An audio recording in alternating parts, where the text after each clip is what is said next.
तो बच्चों फिर से नए क्लास में नए पार्ट में आपका स्वागत है और दिल से अभिनंदन करते हैं और पढ़ाई करते रहें, मज़े लेते रहें क्लास का और हर तरीके से समझते रहें और आगे बढ़ते रहें। तो भैया कल के क्लास में मैंने बैटरी के बारे में पढ़ाया था, सारी बातें बैटरी के बारे में जितना पढ़ना था 10th क्लास में उतना मैंने बताया और बहुत सारी बातें हुई। उसके बाद लास्ट में मैंने बोला था कि ओम का नियम पढ़ेंगे और प्रतिरोध क्या है, प्रतिरोधक क्या है, प्रतिरोध का ऐसा मात्रा क्या है, चालक क्या है, ये सारी बात पढ़ने वाले हैं और इसके बाद और पढ़ने वाले।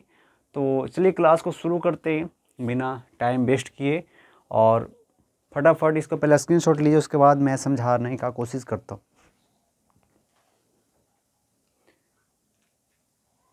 हाँ चलिए, मुझे उम्मीद है कि आप लोग स्क्रीनशॉट ले लिए होंगे। तो चलिए फटाफट जानते हैं कि ओम का नियम है क्या शुरू से, ठीक है। तो यहाँ पे आप देख सकते हैं कि ओम का नियम है ओम। ओम का नियम, ओम जो है कहाँ से आया इसके बारे में जानते हैं और फिर ओम का नियम क्या है। ओम कहाँ से आया यानी ओम कहाँ से आया और ये ओम का नियम है क्या इसके बारे में जानते हैं, ठीक है। 1826 में क्या हुआ था कि 1826 में जर्मन वैज्ञानिक जिसका नाम था जॉर्ज साइमन ओम, ठीक है। ये पूरा नाम है भाई, जॉर्ज साइमन ओम, ठीक है। एक वैज्ञानिक थे और इनका नाम था, और कहाँ के वैज्ञानिक थे तो जर्मन के वैज्ञानिक थे। और कब, तो 1826 में जर्मन के वैज्ञानिक जॉर्ज साइमन ओम ने किसी चालक के सिरों पर क्या किया, कोई चालक लिया, ठीक है। चालक है क्या किया, सिर जो सिरा होता है, जो दोनों मुंह होता है, पॉइंट होता है, उसको पर क्या किया, क्या देखा कि चालक सिरों पर लगने वाले जो विभवांतर होते हैं दोनों, जैसे ये चालक है, दोनों सिरों पर जो लगने वाला विभवांतर होता है, समझ में आ रहा ना, तथा उसमें प्रवाहित होने वाली विद्युत धारा का संबंध एक नियम द्वारा व्यक्त किया। क्या हुआ कि जो आपका ये होता है चालक होता है, चालक में जो विभवांतर दोनों सिरों के बीच विभवांतर लगता है और उसमें जो विद्युत धारा प्रवाहित होती है, तो विभवांतर कैसे काम कर रही है, कैसे लग रही है, वो एक नियम के द्वारा व्यक्त किया, मतलब बताया एक नियम के द्वारा, और उसी नियम को ओम का नियम रखा गया। समझ में आ रहा है, उसी नियम को क्या रख दिया गया, ओम का नियम। तो क्या क्या नियम के द्वारा व्यक्त किया यानी बताया, और इसी नियम को उन्हीं मतलब इन्हीं के नाम पर ही, किन के नाम पर, जॉर्ज साइमन ओम के नाम पर ही ओम का नियम कहा गया, ठीक है। अब समझिए कि ओम कहाँ से आया, ओम का नियम कहाँ से आया। तो वो वैज्ञानिक का नाम था जॉर्ज साइमन ओम, जिसने निष्कर्ष निकाला, बताया कि जो दोनों सिरों पर विभवांतर जो लगता है और जो विद्युत धारा प्रवाहित होती है, तो एक क्या होती है, एक नियम द्वारा व्यक्त होता है, मतलब नियम द्वारा प्रतिपालन होता है उसका, ऐसे भाई काम धंधा होता है। समझ में आ रहा ना, तो ये उनके नाम पे रखा गया। अब है क्या, देखना ये है क्या, ओम का नियम क्या है कि यदि किसी चालक के ताप में, यदि किसी चालक के ताप में परिवर्तन ना हो तो उसमें प्रवाहित विद्युत धारा उसके सिरों के बीच आरोपित विभवांतर के समानुपाती होता है, ठीक है। यानी कहने का मतलब कोई चालक है और उसमें ताप में परिवर्तन ना हो रहा है, यानी विरोध नहीं हो रहा है, ठीक है। विरोध जितना हो रहा है उतना ही रुका हुआ है, उतना ही लगातार हो रहा है, ठीक है, और परिवर्तन नहीं हो रहा है, यानी बदल नहीं रहा है। तो किसी चालक के ताप में परिवर्तन ना हो तो, यानी नहीं हो तो उसमें प्रवाहित विद्युत धारा, उसमें जो चालक में प्रवाहित विद्युत धारा उसके सिरों के बीच का विभवांतर जो होगा, विभवांतर के समानुपाती होगा, यानी आरोपित सिरों के बीच विभवांतर के समानुपाती होगा। यानी अब समझो कि अगर कोई चालक तार यानी चालक पदार्थ है, उसके सिरों के बीच विभवांतर लगा हुआ है और उसमें धारा प्रवाहित हो रहा है, तो भैया परिवर्तन नहीं हो रहा है, तो समझिए कि अगर उस सिरों के बीच का विभवांतर 1 वोल्टेज है और उसमें धारा भी 1 एम्पीयर की प्रवाहित हो रही है, तो हम ये कह सकते हैं कि उस चालक का प्रतिरोध 1 ओम है। समझ में आ रहा ना, विभवांतर भी सेम लग रहा है, धारा 1 एम्पीयर को ऐसे प्रवाहित कर रहे हैं, तो भाई परिवर्तन नहीं हो रहा, तो 1 ओम का प्रतिरोध उसमें लग रहा है। वही आपका ओम का नियम कहलाता है, जिसको हम लिखते हैं शॉर्ट में I बराबर V बटा R, ठीक है। I बराबर V बटा R, समझ में आ रहा ना। I क्या है तो विद्युत धारा, और V क्या है वोल्ट, समझ में आ रहा ना। और R क्या है तो R नियतांक है, जिसको अचर ताप, अचर ताप मतलब ये बदल नहीं रहा, अचर का मतलब एकदम सेम है, फिक्स हो गया है, ये बदल नहीं रहा है, ठीक है। और आर को ही चालक का प्रतिरोध कहते हैं। ताप प्रतिरोध दोनों सेम है, ठीक है। क्या होगा कि सेम का मतलब जैसे जब प्रतिरोध होगा तो ताप निकलेगा, मतलब हीट होगा, समझ रहा है ना। तो ताप का मतलब हुआ यहाँ प्रतिरोध, तो आर को ही चालक का प्रतिरोध कहा जाता है, समझ रहा है ना। तो ये था आपका ओम का नियम, और कहाँ से आया, कैसे आया, किनके नाम पे रखा गया, कब रखा गया, ये आपका ये टॉपिक था, ठीक है। उम्मीद है कि आप सबको समझ में आया होगा। उसके बाद चलते प्रतिरोध क्या है। अभी तो मैंने बताया कि प्रतिरोध क्या है, तो प्रतिरोध को बहुत तरीके से समझते हैं, डिटेल से समझते हैं कि प्रतिरोध है क्या। तो मैं बताता हूँ कि प्रतिरोध एक लक्षण है, एक गुण है, ठीक है। आप सब में एक गुण होगा, लक्षण होगा कि जब भी आप किताब निकाल के पढ़ो तो झुकनी आना तय है। आप मोबाइल निकालो तो झुकनी गायब हो जाएगा। मतलब आप में एक लक्षण है, ठीक है, यानी जो दिखता है। क्या होता है, दिखता है। जब पढ़ना शुरू करोगे नींद आना शुरू, यानी वो दिखा, ठीक है, वो विरोध कर रहा है भाई कि आप मत पढ़ो, मत पढ़ो, ठीक है। वो आपका जो लक्षण है, नींद जो है आपके विरोध कर रहे हैं, ठीक है। आपको क्या कर रहे हैं, विरोध, यानी पढ़ने में बाधा डाल रही है, विरोध कर रही है, ठीक है। तो वही विरोध क्या है, यानी कोई चालक तार है, चालक पदार्थ है, उसमें विद्युत धारा जब प्रवाहित होगी तो उसमें क्या होगा, उस चालक में ही, चालक पदार्थ में एक गुण होगा जो विद्युत धारा को रोकेगी, यानी विरोध करेगी, उसी को कहते हैं विरोध, ठीक है, यानी उसी को बोलते हैं प्रतिरोध, ठीक है। तो अब चलते जानते हैं कि प्रतिरोध क्या है। तो प्रतिरोध, आइए इसको निपटाते हैं। प्रतिरोध तो यहाँ पे किसी पदार्थ का वह गुण, कोई भी पदार्थ, कोई भी पदार्थ का मतलब चालक पदार्थ, कोई भी पदार्थ का मतलब चालक, और किसी पदार्थ का वह गुण, कौन सा गुण, वह गुण, कौन सा गुण, तो वह का मतलब आगे चलते हैं, जो अपने से होकर, अपने से होकर मतलब कोई पदार्थ है, चालक पदार्थ है, और अपने से होकर मतलब यहाँ से धारा प्रवाहित हो रही है और यहाँ जा रही है, कहाँ जा रही है, यहाँ एक छोर से जा रही है, दूसरे छोर पे जा रही है। तो अपने से होकर धारा प्रवाह का क्या करती है, विरोध करती है, यानी एक छोर से यहाँ जा रही है दूसरे छोर पर, तो इसी में विरोध करेगी। इधर इधर की ओर जा रहा है, बोलेगा हम तुमको इधर की ओर नहीं जाने देंगे, हम तुमको ढक लेंगे, हम क्या करें, तुमको ढक लेंगे, तुमको इधर की ओर नहीं जाएंगे। लेकिन यू है ढीठ, तो वो रख तू ढकेल में, तो हम ढकेलेंगे, समझ रहा ना। प्रतिरोध क्या कर रहा है, इसको रोक रहा है, ठीक है, लगातार रोक रहा है, लगातार का मतलब दम लगातार। लेकिन ये जो है आपका विद्युत धारा, ये ढीठ है, बोला कि तू रोकेगा थोड़ा सा कम है, हम हो जाए वो, तो ये दोनों में एकदम भाषाभाषी हो जाएगा, गर्मा गर्मी हो जाएगा, तो इसी को विरोध करते हैं, यानी प्रतिरोध करते हैं। जब गर्मा गर्मी होगा तो तड़वा में क्या होगा, यानी चालक पदार्थ में क्या होगा, हीट आना शुरू हो जाएगा, मतलब समझ रहे ना। जब सोचो कि आप दोनों में ऐसे दो दोस्त और दोनों में भाषा भाषा से लड़ाई हो जाए, बोला कि नहीं ये हम खे, वो बोला कि ये हम तोरा खा ही नहीं देंगे, मतलब ये हमारा हिस्सा है, ऐसे मतलब समझ में रहना। तो दोनों को मारा पीटी भीड़ा भीड़ी हो गया पूरा बढ़िया से, दो चार हाथ लगा, फिर ओकर बाद आराम से फिर बोले कि कोई बात नहीं, मतलब दोस्त ऐसे ही होता ना। फिर मतलब लड़ाई वड़ाई हुआ, उसके बाद फिर शाम के फिर वही चल गए अपना ऐसे व्यवस्था पे, ठीक है। तो समझ में रहा नहीं, यानी जब लड़ाई होगी तो भाई गर्मा गर्मी होगा, माहौल बनेगा, समझ में रहा, कुछ भी हो सकता है, ब्लास्ट हो सकता है। तो वही बोल रहा है कि जब इधर से आ रही है आपका धारा, और इधर से विरोध कर रही है, भाई हम तुमको जाने नहीं देंगे, नहीं जाने दोगे, कैसे नहीं जाने दोगे, हम जाके रहेंगे, तो दोनों में होगा गर्मा गर्मी। तो इसलिए कहते हैं कि घर में देख तो कभी कभी आग लहर जाता है, मैंने तार में आग लग गया। तार में आग इसलिए लग गया कि भाई जो लाइन था, लाइन जा रही थी, लेकिन उसमें जो तार में यानी चालक पदार्थ में गुण था कि विरोध कर रही थी, इतना विरोध करी, इतना विरोध करी, इतना हीट हुआ, इतना जलन हुआ कि भाई तार को जला दिया, समझ रहा ना। तो यही विरोध है, प्रतिरोध है, ठीक है। तो किसी पदार्थ का वह गुण जो अपने से होकर धारा के प्रवाह का विरोध करता है, उस पदार्थ का विद्युत प्रतिरोध या फिर केवल प्रतिरोध कहलाता है, यानी कहते हैं विद्युत प्रतिरोध वही है और प्रतिरोध भी वही है, ठीक है। अब आगे है कि परिपथ में धारा का मान परिपथ के अवयवों पर निर्भर करता है, याद रखना ये पॉइंट है।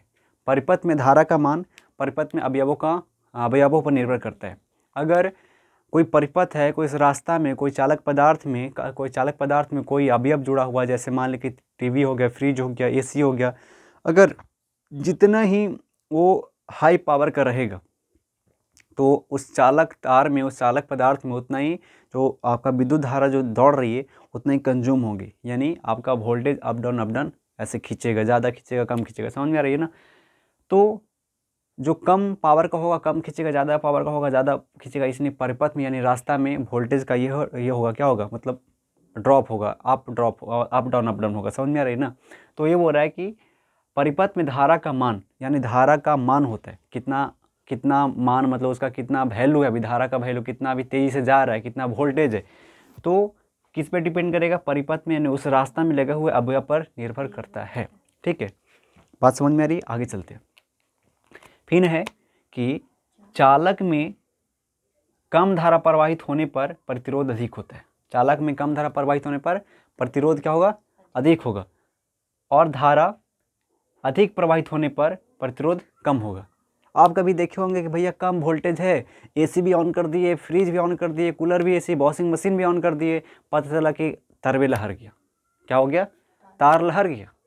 क्यों लहर गया? क्योंकि भैया वोल्टेज कम था, धारा कम था। अब जानते हैं कि धारा कम होगा, लोड ज़्यादा देंगे तो भाई प्रतिरोध ज़्यादा होगा। धारा कम, प्रतिरोध ज़्यादा, धारा ज़्यादा, प्रतिरोध कम। यानी वोल्टेज आ रहा 180, ऐसे कभी कभी देखे होंगे क्या होता है, जैसे क्या बोलते हैं, जैसे कम वोल्टेज है और आपने मोटर ऑन कर दिया, मोटर जल गया। समझ में आ रहा है ना? आप क्या किए कि वोल्टेज कम है और स्टार्टर को ऑन किए, मोटर क्या हो गया? जल गया। कभी कभी ऐसा होता है कि नहीं होता? जल जाता है। ठीक है, ये अक्सर मोटर तभी जलता है जब वोल्टेज कम हो। समझ में आ रहा? वोल्टेज कम हो इसलिए मोटर जलता है, या फिर कोई भी चलता है, तार उड़ जलता है। क्यों? क्योंकि वोल्टेज कम होने पर प्रतिरोध ज़्यादा होगा, यानी प्रतिरोध ज़्यादा होगा, यानी हीट यानी एनर्जी। इस पर मत मारो, ठीक है? तो प्रतिरोध ज़्यादा होगा, यानी वोल्टेज कम है तो प्रतिरोध क्या होगा? ज़्यादा होगा। तो प्रतिरोध ज़्यादा होगा तो भाई एनर्जी जो है क्या होगा? मतलब वो प्रतिरोध यानी हीट में बदल जाएगा। आपका ज़्यादा मतलब गर्मी निकलने लगेगा, यानी ज़्यादा हीट होने लगेगा आपका चालक तार या फिर चालक पदार्थ। और हीट होने के बजाय क्या होगा? वो लहर जाएगा, मतलब वो ख़त्म हो जाएगा, मतलब एक दूसरे में सड़ जाएगा पिघल के। मतलब दो तार है और दोनों हीट हो रहा है, दोनों में एक दूसरे में पिघल, कैसे जो प्लास्टिक होता है ना वो गलते गलते एक दूसरे में सड़ जाएगा तार। तो भाई ये हो जाएगा, मतलब लहर जाएगा पूरा तार। समझ में आ रही है ना? तो ये बात होता है कि मोटर लहरने के कारण कोई वस्तु ऐसे ऐसे होने के कारण, क्योंकि धारा कम मिल रही है या प्रतिरोध ज़्यादा हो रहा है तो लहर जाएगा। लेकिन भाई धारा प्रॉपर आ रही है, मतलब विद्युत जो वोल्टेज है विद्युत प्रॉपर आ रही है, आपका वोल्टेज प्रॉपर आ रही है, तो जलने का चांस बहुत कम होता है। वो किसी और के कारण जलता है, मतलब हीट के कारण, जैसे ओवरलोड के कारण। कोई चीज़ मशीन चला रहे, धारा दम जा रहे, और मशीन पूरा हीट हो गया, ठीक है, बॉडी हीट हो गया। बॉडी हीट होने के कारण कहता है उसमें से तार जो लगा होता है जल जाता है। ठीक है, तो वो चीज़ अलग है। लेकिन अक्सर बात इतना याद रखना है कि चालक में अगर धारा जो प्रवाहित हो रहा है अगर कम हो रही है तो प्रतिरोध, उस चालक में प्रतिरोध ज़्यादा होगा। और जिस चालक में धारा सही जा रही है, तेज़ जा रही है, तो उसी चालक में प्रतिरोध कम होगा। ठीक है, ये हो गया। उसके बाद किसी चालक का प्रतिरोध R, किसी चालक का प्रतिरोध R, क्योंकि प्रतिरोध किससे लिखते हैं? बड़का R से।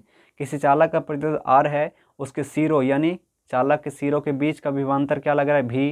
विभवांतर भी लग रहा है, भी से भी लिखते हैं। क्यों भी लिखते हैं? क्योंकि विभवांतर का ऐसा मात्र क्या होता है? वोल्टेज। ठीक है, और इसमें प्रवाही धारा I क्या है? I। समझ में आ रहा ना? प्रवाही धारा I का अनुपात है, तो इसको लिखेंगे R बराबर V/I। R क्या है? प्रतिरोध। भी क्या है? विभवांतर। I क्या है? धारा। ठीक है, ये पूछेगा कि जैसे पूछेगा कि जैसे सवाल ये कर सकता है, हाँ, R बराबर V/I, इसका तात्पर्य क्या है? इसका तात्पर्य मतलब इसके बारे में बताओ। R बराबर V/I ये है क्या? तो इसको लिख देंगे हिंदी में।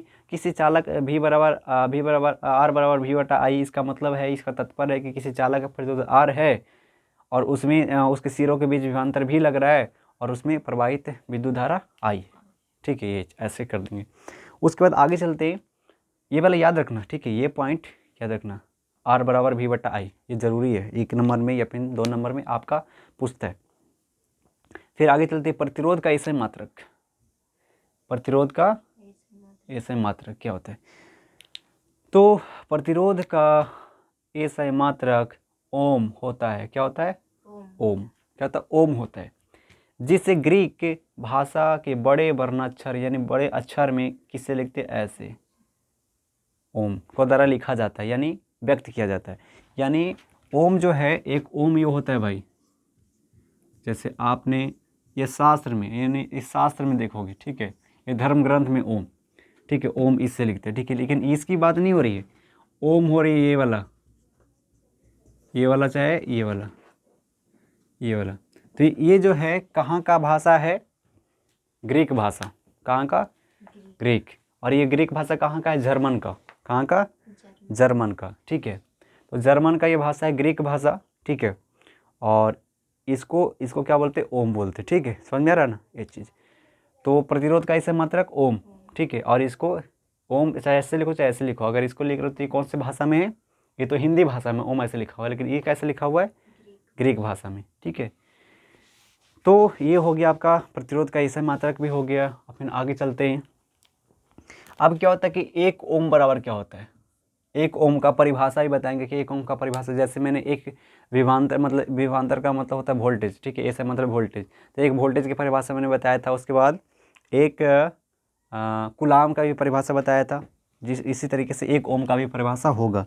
तो कैसे होगा, एक ओम बराबर क्या होता है बताइए। ओम का नियम में क्या क्या आता है, ओम का नियम में विभवांतर आता है और विद्युत धारा आता है, ये दोनों आता है। ओम का नियम अगर हम पढ़ रहे हैं तो ओम का नियम में आता है विभवांतर और विद्युत धारा। विभवांतर क्या है, तो दोनों सिरों के बीच में विभवांतर लगता है और उस चालक में विद्युत धारा प्रवाहित होती है, ठीक है। और जब विभवांतर सेम लग रहा है, विद्युत धारा प्रवाहित हो रही है, ठीक है, कुछ वैल्यू पे, तो उसमें जो प्रतिरोध होगा उतना ही होगा जितना विभवांतर लग रहा है। किसी चालक में प्रतिरोध किस पे डिपेंड करेगा, उस पर डिपेंड करेगा कि उस चालक में कितना विद्युत धारा प्रवाहित हो रही है और दोनों छोरों पर कितना वैल्यू आ रहा है, उस पर डिपेंड करेगा कि आपका चालक में कितना प्रतिरोध हो रहा है, जैसे कि आगे हम जानने वाले हैं इसमें, ठीक है। तो एक ओम बराबर क्या होता है, ओम। तो ओम के नियम में आता है क्या, विभवांतर, दोनों सिरों के बीच लगता है आपका वही। तो विभवांतर का ऐसा ही मात्रक होता है वोल्ट, ठीक है। और उसके बाद धारा आती है, धारा का ऐसा मात्रक होता है एम्पियर। तो वोल्ट बटा एम्पियर, तो एक ओम बराबर है 1 वोल्ट बटा 1 एम्पियर, तो हो जाएगा ओम बराबर वोल्ट बटा एम्पियर।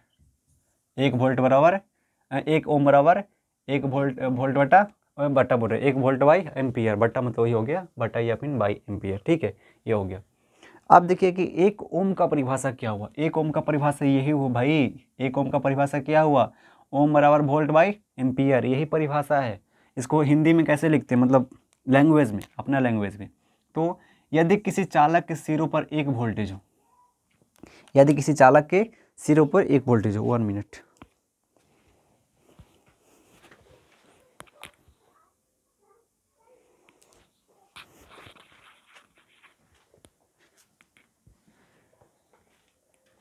चलिए 1 मिनट थोड़ा सा रुक जाओ।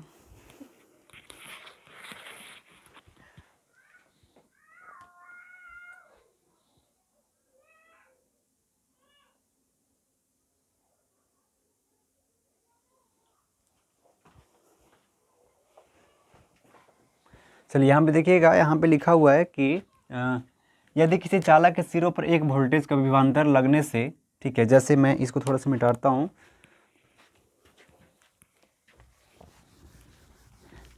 जैसे बोल रहा है कि यदि किसी चालक के सिरों पर, मान लीजिए कि एक चालक पदार्थ है जिसका नाम क्या रख दिए, तार, क्या है, तार। अब सोचिए ना कि यदि किसी चालक के सिरों पर एक वोल्टेज, यानी ठीक है, यहाँ भी एक वोल्टेज है और यहाँ भी एक वोल्टेज है, यहाँ एक वोल्टेज है और यहाँ से मैं जोड़ रहा हूँ, तो यहाँ आपका पहुँच कितना रहा है, एक वोल्टेज पहुँच रहा है। एक वोल्टेज यहाँ दे रहे तो कहाँ पहुँच रहा है, एक वोल्टेज यहाँ पहुँच रहा है, ठीक है। दोनों सिरों के बीच विभवांतर सेम है ना, दोनों सिरों के बीच क्या विभवांतर सेम है। और इसमें जो धारा मैंने प्रवाहित किया 1 वोल्ट के साथ 1 एम्पियर, कितना, 1 वोल्ट के साथ 1 एम्पियर। तो जब मैंने यहाँ पे 1 वोल्ट के साथ 1 एम्पियर धारा प्रवाहित किया तो यहाँ पे कितना आया, 1 एम्पियर। जितना यहाँ पे प्रवाहित किया उतना ही यहाँ पे प्रवाहित किया, तो कह सकते हैं कि इसमें प्रतिरोध 1 ओम का हो रहा है। कितना हो रहा है, 1 ओम का हो रहा है। यानी इससे चालक पदार्थ में प्रतिरोध कितना हो रहा है, 1 ओम का हो रहा है। यही 1 ओम का परिभाषा है कि यदि किसी चालक के सिरों पर 1 वोल्टेज का विभवांतर लगने से चालक में 1 एम्पियर की धारा प्रवाहित हो तो चालक का प्रतिरोध 1 ओम कहा जाता है। यही 1 ओम का परिभाषा है। यानी एक चालक है, चालक पदार्थ है, जैसे ताड़ ले लो, ताड़ का जैसे मान लीजिए ताड़ लिए तो दो सिरा हो गया, एगो यहाँ एगो यहाँ, और यहाँ के इस सिरा से मतलब इस पॉइंट से मैंने बैटरी लाया और बैटरी को ऐसे सपोर्टेड बैटरी को ऐसे एक डिवाइस के द्वारा कनेक्ट करके उस डिवाइस से यहाँ से एक वोल्टेज 1 एम्पियर आपका यहाँ पे करंट दिए, तो यहाँ कितना पहुँचा, 1 वोल्टेज 1 एम्पियर यहाँ भी पहुँचा। इससे कह सकते हैं कि इस तार में आपका 1 ओम का प्रतिरोध उत्पन्न हो रहा है। ठीक है, यही हुआ 1 ओम का परिभाषा। तो आगे चलते हैं। अब क्या है कि चालक क्या है, चालक पदार्थ क्या है। तो चालक पदार्थ मैंने बताया था कि चालक पदार्थ उससे कहते हैं जो अपने से होकर विद्युत धारा को प्रवाहित होने देता है, अपने से होकर विद्युत धारा को प्रवाहित होने देता है। याद रखिए, चालक हमेशा उसका प्रतिरोध कम होता है। ठीक है, चालक जो वस्तु अपने से होकर विद्युत धारा को प्रवाहित होने देता है, याद रखिए उस चालक का प्रतिरोध कम होता है। ठीक है, तो देखिए यहाँ पे जानेंगे चालक क्या है। तो चालक क्या है, तो बहुत कम प्रतिरोध वाले पदार्थ को जिसमें से आवेश आसानी से प्रवाहित होता है, चालक कहा जाता है। देखिए यहाँ पे चालक क्या है, तो बहुत कम प्रतिरोध वाले चालक, हमेशा चालक पदार्थ जो होता है बहुत कम प्रतिरोध वाले होते हैं। इसलिए होते हैं क्योंकि ज़्यादा प्रतिरोध कर देगा तो विद्युत धारा को प्रवाहित ही नहीं होने देगा। समझ में आ रहा है ना, ज़्यादा प्रतिरोध कर देगा तो विद्युत धारा को प्रवाहित नहीं होने देगा। समझ में आ रहा है ना। जैसे मैं बताता हूँ कि ये प्लास्टिक है, यहाँ पे मैं विद्युत धारा को अगर जोड़ूँ, यानी विद्युत धारा यहाँ पे दूँ तो यहाँ पे नहीं पहुँचेगा। क्यों? क्योंकि इसका इतना प्रतिरोध है, अनलिमिटेड प्रतिरोध है। क्या है? अनलिमिटेड, मतलब सोच नहीं सकते कितना प्रतिरोध है। इतना प्रतिरोध है कि यहाँ से अगर मान लीजिए कि हम 10 वोल्टेज दे रहे हैं तो यहाँ पे 0.0000 कुछ वोल्टेज ही नहीं आएगा, क्योंकि इसका प्रतिरोध इतना अनलिमिटेड है कि यहाँ पे अगर कोई हम करंट दे रहे हैं तो यहाँ पे एकदम नहीं आएगा। तो अचालक पदार्थ का प्रतिरोध बहुत हाई होता है। कितना होता है? बहुत हाई, बहुत ज़्यादा। लेकिन चालक पदार्थ का प्रतिरोध बहुत कम। क्या होता है? बहुत कम, क्योंकि कम रोकेगा तब ना विद्युत धारा को प्रवाहित होने देगा। इसलिए चालक पदार्थ का प्रतिरोध बहुत कम होता है। तो बहुत कम प्रतिरोध वाले पदार्थ को जिनमें से होकर आवेश आसानी से प्रवाहित होता है, उसे चालक कहा जाता है। याद रखिएगा, चालक चांदी, तांबा, लोहा लकड़ी नहीं, मारेंगे एक थप्पड़, लकड़ी नहीं, लोहा, और क्या हो जाएगा? सोना, और बोल दो इत्यादि, मतलब और सब। ठीक है, ये सब क्या है? बहुत ही कम प्रतिरोध वाले हैं और इसलिए विद्युत धारा पार हो जाता है, आसानी से पार हो जाता है। ठीक है, अब चलते हैं प्रतिरोधक के। मैंने प्रतिरोध बताया कि प्रतिरोध कहते हैं, प्रतिरोध जो है किसी चालक पदार्थ का गुण है। क्या है? गुण है कि वो अपने से होकर विद्युत धारा को प्रवाहित जो करती है उसमें विद्युत धारा को रोकती है। जैसे सपोज डैट कि एक क्या है आपका चालक पदार्थ है, समझ लीजिए कि एक तार है। किसका तार है? तो तांबा के तार है। क्या है? तांबा या फिर एल्युमिनियम का तार है। समझ में आ रहा है? जिससे आप मोटर चलाते हो या फिर कोई टोकर तानते हो। ठीक है, समझ लो कि उसका एक छोटा सा भाग है, यानी टूटा हुआ। ठीक है, तो अब मैं क्या करूँगा कि यहाँ पे मैं लाइन दिया। ठीक है, यहाँ पे लाइन दिया तो यहाँ पे लाइन जाएगा। क्या जाएगा? यहाँ पे लाइन दिया तो यहाँ पे लाइन जाएगा। ये मत सोचिए कि इतना छोटा है, सोचिए कि बहुत लंबा है। ठीक है, बहुत लंबा। तो यहाँ पे मैं लाइन दूंगा तो यहाँ पे लाइन आएगा। क्यों? क्योंकि ये चालक है, चालक पदार्थ है, इसलिए यहाँ से यहाँ जा रहा है, विद्युत का चालन कर रहा है, प्रवाहित करने दे रहा है। अब जो हो रहा है, यहाँ से मैंने लाइन दिया, यहाँ पे पहुँच रहा है। याद रखिए कि यहाँ पे पहुँच रहा है, पहुँचने के दरमियान में इसमें यानी इस चालक पदार्थ में एक गुण है कि क्या करें, विद्युत धारा को रोकेगा। अगर मान लें कि यहाँ पे 100 वोल्टेज दिया तो यहाँ पे 99 वोल्टेज पहुँचेगा। ये मत सोचिए कि छोटा है, सोचिए बहुत लंबा है, बहुत लंबा का मतलब 10 मीटर, 100 मीटर, जितना भी कह सकते हैं। ठीक है, 20 मीटर, अगर 1 मीटर है तो उसमें भी प्रतिरोध होगा। 10 मीटर का तार है या फिर कोई चालक पदार्थ है, उसमें प्रतिरोध होगा। 100 मीटर का हो, उसमें प्रतिरोध होगा। कितना भी रहे उसमें प्रतिरोध होगा तो होगा, कम हो सकता है, ज़्यादा होगा। ये लंबाई पर डिपेंड करता है, मोटाई पर डिपेंड करता है। समझ में रहना, किसी तार में, किसी चालक पदार्थ में कितना प्रतिरोध होगा ये कित में डिपेंड करता है? उसकी लंबाई पे और मोटाई पे। समझ रहे ना। तो सपोज डैट की जो मैंने बताया कि ये जो तार है, तो यहाँ पे मैंने लाइन दिया तो यहाँ पे लाइन पहुँचा, तो यहाँ पे लाइन पहुँचा। क्यों? क्योंकि ये चालक पदार्थ है। ठीक है, और इसी चालक पदार्थ में जितना चालक पदार्थ हो उसी में एक गुण होता है कि विद्युत धारा को रोकेगा, उसी को बोलते प्रतिरोध। ठीक है, लेकिन यहाँ पे पूछ रहा है प्रतिरोधक क्या है। प्रतिरोधक यानी प्रतिरोधक उसे कहते हैं जो विद्युत धारा को एकदम पार होने नहीं दे, यानी अचालक पदार्थ को क्या बोलते हैं, प्रतिरोधक। और याद रखिएगा प्रतिरोधक जो होता है हीट को पार होने देता है, हीट उससे पार हो सकता है, विद्युत धारा पार नहीं हो सकता है। समझ में आ रहा है ना। तो प्रतिरोधक क्या है, प्रतिरोधक बहुत ही उच्च प्रतिरोध वाले को ही पदार्थ को प्रतिरोधक कहते हैं। बहुत ही उच्च प्रतिरोध वाले पदार्थ को प्रतिरोधक कहते हैं। और उच्च प्रतिरोध वाले पदार्थ क्या होते हैं, अचालक पदार्थ होते हैं, विद्युतरोधी पदार्थ होते हैं। ठीक है, तो आपको समझ में आया होगा कि प्रतिरोध क्या है और प्रतिरोधक क्या है। प्रतिरोध क्या है, प्रतिरोधक। प्रतिरोध एक गुण है जो कि चालक पदार्थ में पाया जाता है, लेकिन प्रतिरोधक क्या है, तो अचालक पदार्थ है। क्या है, अचालक पदार्थ, यानी उच्च प्रतिरोध वाले वस्तु को, पदार्थ को प्रतिरोधक कहते हैं। देखिएगा यहाँ पे प्रतिरोधक, प्रतिरोधक क्या है, तो यहाँ पे उच्च प्रतिरोध वाले पदार्थ को प्रतिरोधक कहा जाता है। उच्च प्रतिरोध वाले पदार्थ को प्रतिरोधक कहा जाता है। उसके बाद आगे चलते हैं, विद्युत रोधी क्या है। विद्युत रोधी आपने चालक पढ़ा, चालक का मतलब जो अपने से होकर विद्युत धारा को प्रवाहित होने देता है उसे चालक कहते हैं, चालक पदार्थ यानी चालक वस्तु कहते हैं। विद्युत रोधी या फिर अचालक, अचालक, अचालक, अचालक, विद्युत रोधी या फिर अचालक क्या है, तो बहुत ही अधिक प्रतिरोध वाले पदार्थ को जिनसे हो आवेश प्रवाहित नहीं हो पाता विद्युत रोधी कहे जाते हैं। जैसे में रबर, प्लास्टिक, एवोनाइट, लकड़ी इत्यादि। यानी रबर, प्लास्टिक, एवोनाइट क्या है, बहुत ही उच्च प्रतिरोध वाले वस्तु हैं जिससे होकर विद्युत धारा प्रवाहित नहीं होती, उसे विद्युत रोधी कहते हैं। यानी विद्युत को रोकने वाला विद्युत रोधी या फिर अचालक, जिससे विद्युत धारा प्रवाहित नहीं होता है उसे अचालक या विद्युत रोधी कहते हैं।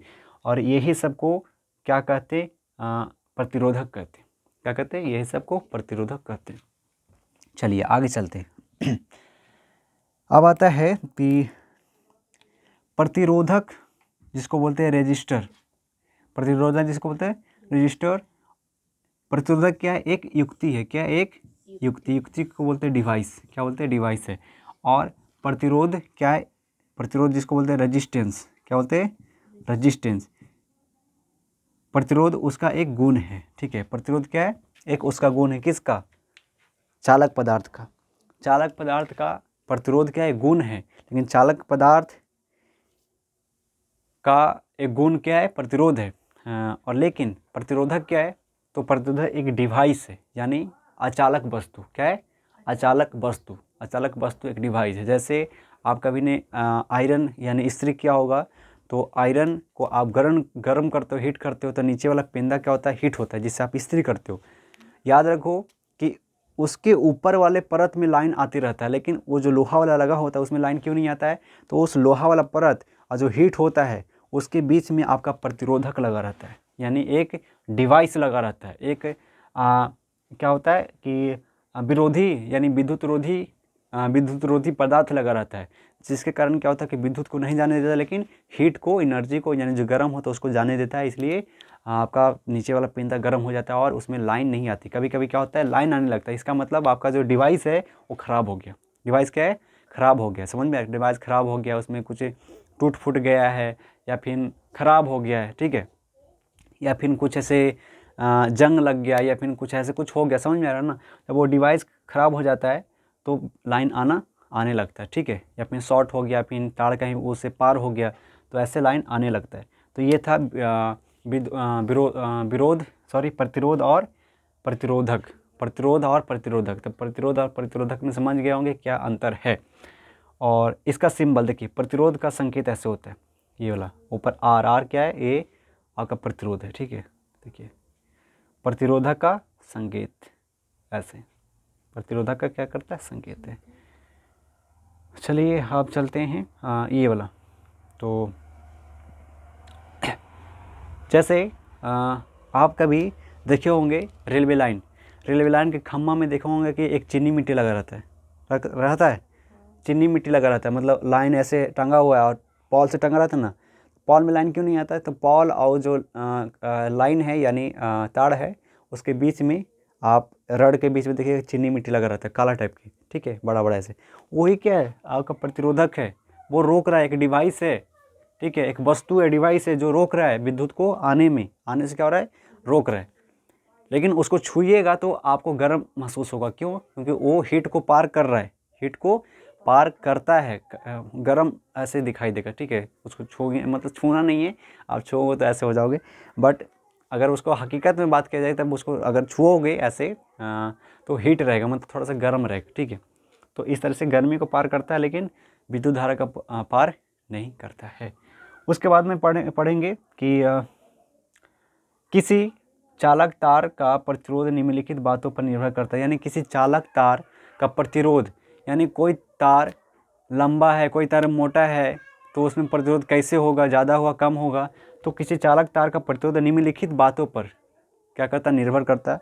उसको आगे पढ़ने वाले हैं, तो इसके बाद मैं बताता हूँ, ठीक है। आई होप कि ये जितना मैं भी पढ़ाया, ओम का नियम, प्रतिरोध, प्रतिरोधक और चालक, अचालक, ठीक है, रजिस्टर, रेजिस्टेंस जो भी है वो मैंने पढ़ाया और आप सबको समझ में आया होगा। और इतना जो भी पढ़े, इसमें अगर कोई समझ में नहीं आया है तो आप लोग कमेंट करना, उसको मैं अगले क्लास में समझाने की कोशिश करूँगा।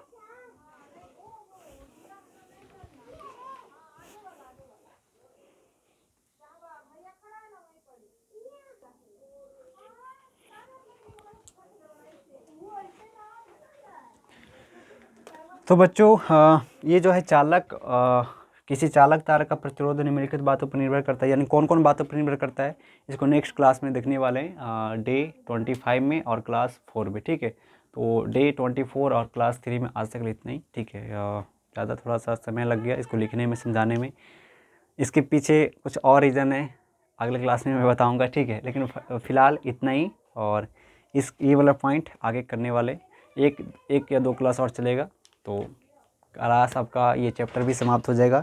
और घबराने की ज़रूरत नहीं है, इसका न्यूमेरिकल क्वेश्चन आंसर के साथ मैं पूरे तरीके से समाप्त कर दूंगा।